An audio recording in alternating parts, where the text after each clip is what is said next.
Ora guys. Iya mawon nggih. Hah? Lho, cuma nang apa lenggah? Lenggah mawon nggih. Cuma nang Kesi niki aku kok seneni bapak Bu Kesi, nuwun sewu Ibu. Suara terbanyak nggih Bu nggih. Nuwun sewu. Niki Bu Kesi jumeneng napa lenggah? Lenggah napa jumeneng? Kaya ning omah lho Bu nang jumeneng. Bapak Kiai Ponorogo niku rata Pak Yayo. Sing remen senior nggih kata, junior nggih kata. Ngoten lho, dadi sama rata. Terima kasih. Monggo jeng. Sing kula ajeng kula ibu nggih goro-goro engko.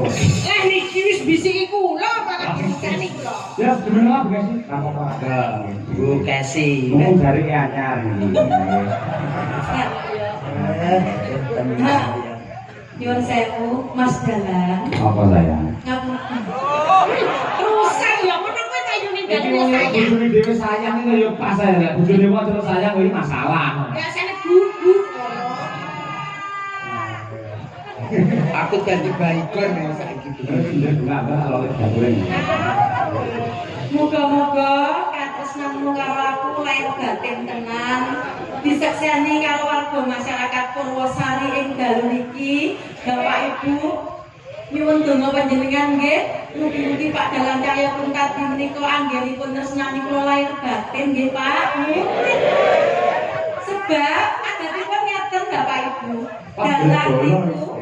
Dalang menawi mulai kondang laris kok ganteng enom tanggapane larang. Godho telung perkara niku sing mboten saged ditipataken. Godhone bondo saged, godane pangkat saged, ning godane wanita ayu berat niku berat. Mas Cahyo. Sami kula. Kok isa? Nggih niku kok padha kok ya. Aku manggon mburi dhewe ya ngono kok ya. Dadi sampean tak weling. Ya kayak lembab wis sih. Karo ning apa? Tak seksekne karo warga masyarakat Ponorogo, khususipun Purwosari, angger mungkin Pak Cahya pun tadi sering tanggapan teng mriki kok nanti krungu Pak Cahya duwe demenan teng Ponorogo. Tak ketok tenan kandhane. Yo Kesi. Kula wis saestu, kula niku tenan tresna kali Mas Cahyo niku luar biasa. Mboten kulino jenenge Pak Cahyo iki selingkuh. Mboten kulino Pak Cahyo niku pacaran. Mboten kulino Pak Cahyo niku dolanan wong wedok. Rasine lho. Saking primpene kok. Saya mau duwe ra penak aku ora ngoboke wong omah-omah lho. Mboten tegeseke pripun jaga rumah tanggane jenengan. Sampeyan kudu dibelani aku, wong sing elek-elek ya. Kula niki Pak kula Mbah Sukron lah ya gaji. Kaya mubalek gitu. Terus nggih kula mama karo sampeyan aja kuwatir Bu Kesi. Anak dhewe wis papat, Pak. Papat, mama papat aku. Dari papat to. Jadi watakku piye? Omah-omah pirang tahun? 15 tahun. 15 tahun kan apa karo watakku? Apa? Karo lagi apa to? Apa? Kapan seorang Cahya pun tadi jaraki wong wedok liya yen ana sampeyan. Bu Ibu, sampeyan terima enggak lek Pak Cahya pun tadi nggih pacar ning kene Ibu? Khusus kali Bu Kesi nggih Bu nggih? Ya, nono tunjak kita wedok wis mbok ponakanmu ki Rino ki ayu, Girgita ki ayu wis enekno atimu Pak ben rumah tanggane awake awet. Awake dhewe rek ngembangke kesenian ngrembaka ning endi-endi. Nggih Pak ya? Ora jaraki wong wedok aku. Jaraki apri ya. Banci. Khusus warga masyarakat Purwosari, kula badhe nembangaken karyanipun Mbah Kakung Sukron Sondo marang sepuh kula Langgang Sri Huning Mustika Tuban. Pripun Bapak Ibu? Mbak istrimu gimana sih akeh Mbak Lucy? Iki aku milih ketinggi kok iki biyen jare ora sari. sampe ora tau wedhus sekali ya nek. Lah ben dino ora tau prei. Awake biyen jaman niku nderek bayang aku jek SMKI SMA lho Pak. Ning iki saya omah. Dados Kyai Ponorogo menika kula teng mriki kados mulih nang kandhang kula. Kula nalika tasik SMA niku punut Mbayatno dalang guru kula omah kula teng mriki. Dadi wong Ponorogo niku senes tiang sanes kami kula ning sedaya keluarga ngoten. Ning anggar wong Ponorogo ngejot sampean telepon sampean dinya kok uang ngale ra. Mas, ki sing marai grogi iki aku ya guru kuwi. Oh. Ya kuwi sing marai grogi iki buka sing dinyang angele ram. Kuwi nek nang dalang petek. Nggih, rupuk gawe kotor niki wae lho botone kaya Ponorogo. Pun kadung gandrung wis gak tau nyang-nyangan. Oh nggih. Nggih, wis bojone jenengan kok. Kata nyang loro ganti dalan. Modele gilnya Ono nggih sih. Putri kang sulestyen warani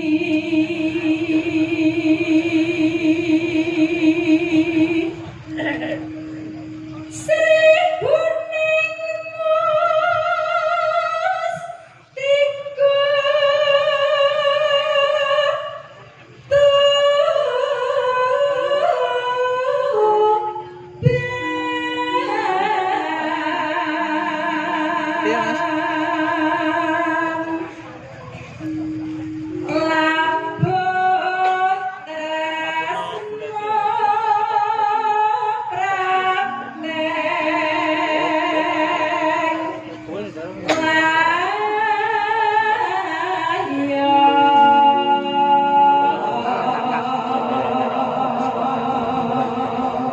apik-apik noleh nentang bukesi mung sing ngender iki Mas. Oke. Mas Danang wae kok.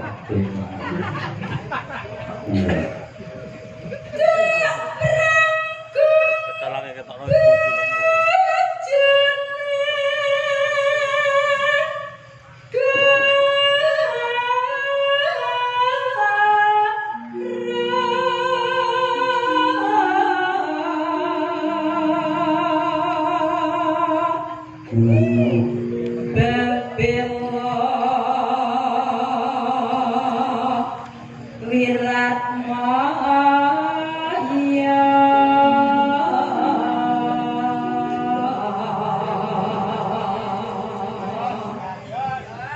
Pripun, Pak?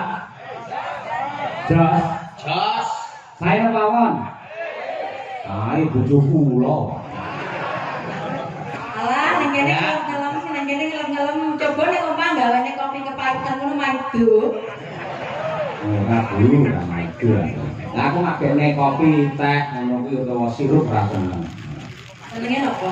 Apalah, lah.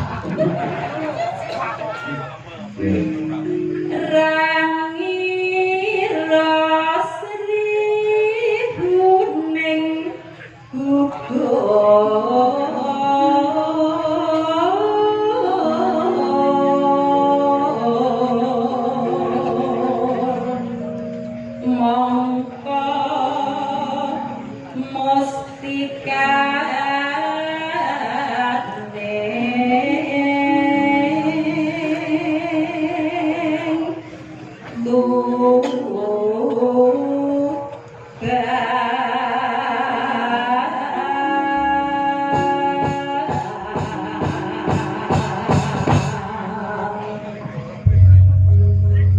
Monggo kalajengaken langgamipun katur dumateng sedaya para lenggah ingkang kepareng rawuh wonten ing lapangan Purwosari lan ugi ingkang kepareng mirsani lumantar streaming Unta di channel. Monggo Bu.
Kabarnya udah pasti di benar. Ya kan jaman semonten lho Mbak Kesi luar biasa. Pokoke selama nunggu kabeh tresno Bu Kesi. Nggih, matur. Jeng. Saya sampean dhewe kok sing ora pati tresno. Ketoke lho. Sing ngomong sapa? Main Jakarta ping langit. Ya mung kuwi sing dadi mutiarane ati. Ora percaya. Dek kapan kae nang kono nek sing 17 kok mbok ngrangkul. Kae pas kilaf aku. Edu ora apa-apa. Piyai kakmu sekali-kali nggih pengen cuci mata. Sing penting hati ini kan hanya untuk dirimu. Kakakku tenang kowe. Aku kok dikotot sare. Ya kapan-kapan ngono ya, Pak Cahya ditetepone karo bintang tamune Mbak Silvin kaya bahagia. Aku lu seneng karo sampeyan tuh. Kapu sih nek. Kulino. Adi mane ngomong sanduk karut ndar. Kok ning omah sebenarnya lek kene ora ta, Mas?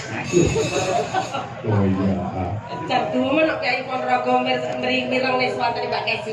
Kangen jaman 15 tahun kepungkur ke Bu Kesi. Bu Kesi biyen nganti saiki tetep konyol.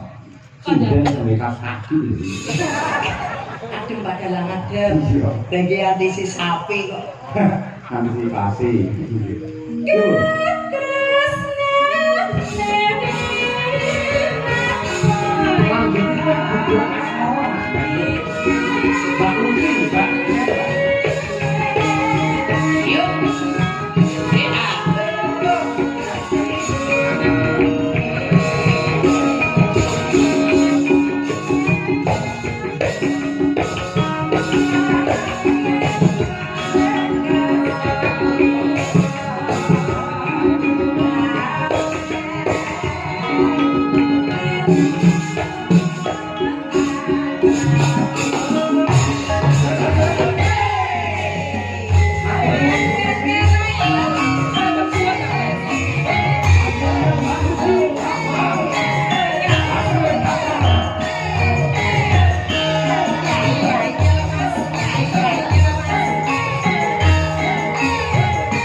Lah kok iso penake kaya ngene kok iso Jujur suwi gerak cuma tau gendanda. Sakit kok malu. Modeling yo ngono kuwi. Padakane yo ngono kuwi. Wah gebrak aku mek kali kabeh. Kaya-kaya tulung agungan, kaya-kaya penolagan, kaya-kaya budal laras. Kok jebul temunan. Padakane kok yo. Tenang mawon, Mbak. Sing geragam mboten namung jenengan. Aja ngecek-ngecek yo, Cak. Kandhane baru ora mawon kula kabeh iki padha diredheke mboten umum. Mbak nggih baca loro yang geragam kabeh. Ngoten, Mbak. Ada catatan ya.